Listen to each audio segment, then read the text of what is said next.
É o Plantão 13 trazendo os últimos acontecimentos da mais bela praia gaúcha. Pesquisa eleitoral realizada pela empresa Real Sul Pesquisas, contratada pelo jornal Diário Gazeta, conforme a legislação eleitoral, revela que a candidata Nilvia Pinto Pereira leva e mantém a vantagem em relação aos candidatos Pardal e Paulo Gideão. Acompanhem os números.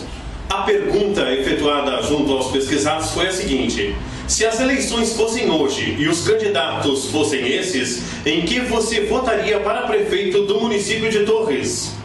Nilvia Pinto Pereira obteve 51,1%, enquanto Pardal, 34,1%. Paulo Gideão aparece em terceiro com 1,9%. Não souberam 6,3% e nenhum 6,6%. Na pergunta, independente do seu voto, qual dos candidatos você acha que ganha as eleições para prefeito no município de Torres? Nilvia Pinto Pereira aparece em primeiro lugar, com 52,3% das intenções de voto. Em segundo, o candidato Pardal com 34,8%.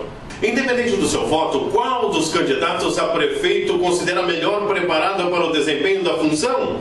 E a resposta foi, em primeiro lugar, com 51,09%, Nilvia Pinto Pereira, da coligação União por Torres. Essa coligação que vem demonstrando o seu amor por Torres. Os números comprovam. É só ler a Gazeta do dia 4 de setembro de 2012.